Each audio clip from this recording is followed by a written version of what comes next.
भगवान श्री कृष्ण की कथा पूर्ण।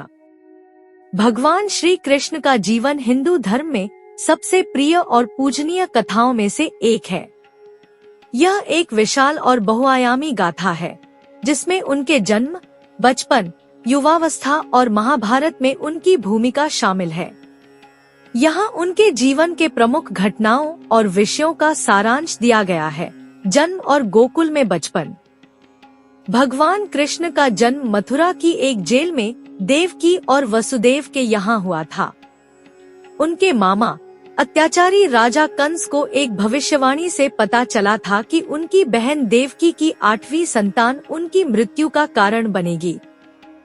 कंस ने देवकी और वसुदेव को कारागार में डाल दिया और उनकी पहली 7 संतानों को मार डाला।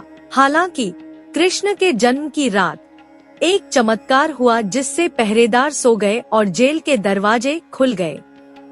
वसुदेव एक दिव्य आवाज के मार्गदर्शन में नवजात कृष्ण को यमुना नदी के पार गोकुल गांव ले गए। वहां उन्होंने कृष्ण को एक ग्वाले, नंद और उनकी पत्नी यशोदा की नवजात बेटी से बदल दिया। गोकुल में कृष्ण को नंद और यशोदा ने अपने बेटे के रूप में पाला। उनके बचपन की कहानियां शरारतों और लीलाओं से भरी हैं। उन्हें माखन चोर के रूप में जाना जाता था क्योंकि वह अपने दोस्तों के साथ मक्खन चुराते थे। कंस द्वारा भेजे गए कई राक्षसों जैसे पूतना और तृणावर्त को भी उन्होंने बचपन में ही मार गिराया। सबसे प्रसिद्ध कहानियों में से एक यह है कि जब उन्होंने मिट्टी खाई तो उनकी माँ यशोदा ने उन्हें डांटने के लिए उनका मुंह खोलने को कहा। मुंह के अंदर मिट्टी की जगह यशोदा को पूरा ब्रह्मांड, तारे, ग्रह और आकाश गंगाएं दिखाई दी, जिससे उन्हें एहसास हुआ कि वह कोई साधारण बच्चा नहीं है। इस काल की एक और महत्वपूर्ण घटना गोवर्धन पर्वत को उठाना है। जब वृंदावन के लोग वर्षा के देवता इंद्र के लिए एक भव्य पूजा की तैयारी कर रहे थे तो कृष्ण ने उन्हें समझाया कि उन्हें उस पर्वत की पूजा करनी चाहिए जो उन्हें भोजन और आश्रय देता है। क्रोधित होकर इंद्र ने भयंकर बारिश शुरू कर दी, लेकिन कृष्ण ने गोवर्धन पर्वत को अपनी छोटी उंगली पर उठा लिया और 7 दिनों तक लोगों और उनके पशुओं की रक्षा की, जब तक कि इंद्र ने अपनी हार स्वीकार नहीं कर ली। वृंदावन में युवावस्था। अपनी युवावस्था में कृष्ण एक प्रिय व्यक्ति बन गए, खासकर गोपियों के बीच। उनकी बांसुरी की धुन उन्हें मोहित कर देती थी और वे अपना घर छोड़कर उनके साथ चांदनी रात में नृत्य करने आती थी। इस रास लीला को सिर्फ एक रोमांटिक कहानी के रूप में नहीं, बल्कि भगवान और मानवीय आत्मा के बीच प्रेमपूर्ण संबंध के रूप में भी समझा जाता है। गोपियों में सबसे प्रिय राधा थी और उनकी प्रेम कहानी भक्ति परंपराओं का एक केंद्रीय विषय है। मथुरा वापसी और द्वारका राज्य। समय आने पर कृष्ण और उनके भाई बलराम भविष्यवाणी को पूरा करने के लिए मथुरा लौट आए।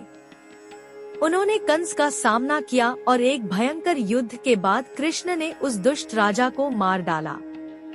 कंस के पिता उग्रसेन को फिर से सिंहासन पर बैठाने के बाद कृष्ण और बलराम ने यादवों के साथ पश्चिम तट पर एक नया शहर द्वारका, आधुनिक द्वारका, बसाया, जो उनका नया राज्य बन गया। कृष्ण ने राजकुमारी रुक्मिणी से विवाह किया और उनकी अन्य पत्नियां भी थी। महाभारत में भूमिका। महाभारत के महाकाव्य में कृष्ण की सबसे महत्वपूर्ण भूमिका है। वह कौरवों और पांडवों के बीच हुए महान युद्ध में एक प्रमुख व्यक्ति थे। हालांकि उन्होंने स्वयं युद्ध लड़ने से मना कर दिया, लेकिन उन्होंने दोनों पक्षों को एक विकल्प दिया, उनकी व्यक्तिगत उपस्थिति या उनकी शक्तिशाली सेना। पांडवों ने उनकी व्यक्तिगत उपस्थिति को चुना, जबकि कौरवों ने उनकी सेना को। कृष्ण अर्जुन के सारथी और मार्गदर्शक बने, लेकिन उन्होंने कोई हथियार नहीं उठाया। युद्ध के दौरान उन्होंने कुरुक्षेत्र के युद्ध क्षेत्र में अर्जुन को भगवद गीता का उपदेश दिया। अर्जुन को अपने ही परिवार के सदस्यों से लड़ने में हिचकिचाहट और निराशा को देखकर कृष्ण ने उन्हें धर्म, कर्तव्य और आत्मा की प्रकृति पर एक दार्शनिक प्रवचन दिया। भगवत गीता हिंदू धर्म का एक केंद्रीय ग्रंथ है, जिसमें कुछ सबसे मौलिक आध्यात्मिक शिक्षाएं शामिल हैं। उनके पार्थिव जीवन का अंत। महान युद्ध के बाद कृष्ण द्वारका लौट आए। एक दुखद घटना में यादव प्रमुखों के बीच एक झगड़ा हुआ, जिसके परिणामस्वरूप उनका आपसी विनाश हो गया। जब कृष्ण अकेले जंगल में बैठे थे, अपने कुल के अंत का शोक मना रहे थे, तो एक शिकारी ने उन्हें एक हिरण समझकर उनके एकमात्र कमजोर स्थान, उनकी एड़ी में तीर मार दिया। कृष्ण ने मुस्कुराते हुए शिकारी को आशीर्वाद दिया और फिर अपना भौतिक शरीर त्याग दिया। विरासत। कृष्ण को भगवान विष्णु के 8वें अवतार के रूप में ही नहीं, बल्कि एक सर्वोच्च देवता के रूप में भी पूजा जाता है। उनकी जीवन कथा दिव्य लीला, खेल, प्रेम और गहन आध्यात्मिक शिक्षाओं से भरी है। उन्हें एक शरारती बच्चे, एक दिव्य प्रेमी, एक बुद्धिमान शिक्षक और एक महान योद्धा के रूप में याद किया जाता है, और उनकी शिक्षाएं आज भी लाखों लोगों को प्रेरित करती हैं।